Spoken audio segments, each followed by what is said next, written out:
اعوذ باللہ من الشیطان الرجیم، بسم اللہ الرحمن الرحیم۔ آج کا موضوع رمضان کا تیسرا عشرہ۔ یہ وہ مبارک ایام ہیں جن کے بارے میں اللہ کے نبی نے فرمایا اس کا آخری حصہ آگ سے آزادی کا ہے۔ تیسرا عشرہ رمضان کا نچوڑ اور اس کی معراج ہے۔ جب باقی لوگ تھک کر ہمت ہارنے لگتے ہیں تب مومن اپنے کمر کس لیتا ہے۔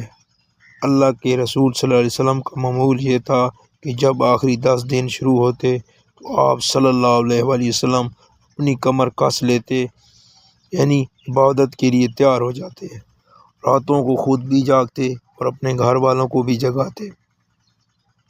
1000 مہینوں سے افضل رات اس عشرے کی طاق راتوں میں 21، 23، 25، 27، 29 میں وہ عظیم رات چھپی ہے جسے لیلۃ القدر کہا جاتا ہے۔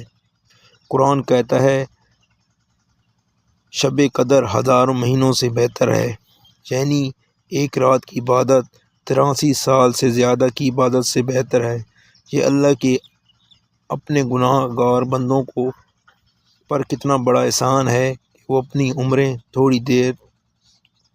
تھوڑی دیتا ہے لیکن اجر کمانے کا موقع بہت بڑے عطا کرتا ہے۔ اس عشرے میں لوگ اعتکاف بیٹھتے ہیں، سب کچھ چھوڑ کر اللہ کی چوکھٹ پر پڑ جانا اس بات کا اعلان ہے کہ اے باری تعالیٰ، جب تک تو مجھے معاف نہیں کرے گا میں یہاں سے نہیں جاؤں گا۔ یہ دل کی صفائی اور اللہ سے مضبوط کرنے کا بہترین ذریعہ ہے۔ معزز سامعین، یہ عشرہ رونے، گڑ گڑانے اور جہنم سے خلاصی کا پروانہ لینے کا ہے۔ ہمیں چاہیے کہ ان آخری ایام میں دنیا کی مصروفیات کم کریں، طاق راتوں میں خاص طور پر توبہ کا اہتمام کریں۔ حضرت عائشہ صدیقہ رضی اللہ عنہ کی بتائی گئی دعا کثرت سے پڑھیں۔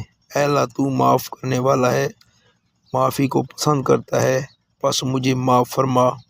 دوستو، رمضان رخصت ہو رہا ہے، پتہ نہیں اگلے سال ہم میں کون زندہ ہو اور کسے یہ نصیب ہو۔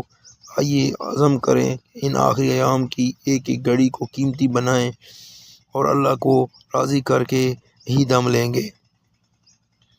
اللہ پاک ہمیں روزے رکھنے اور عبادت کرنے کی توفیق عطا فرمائے، آمین۔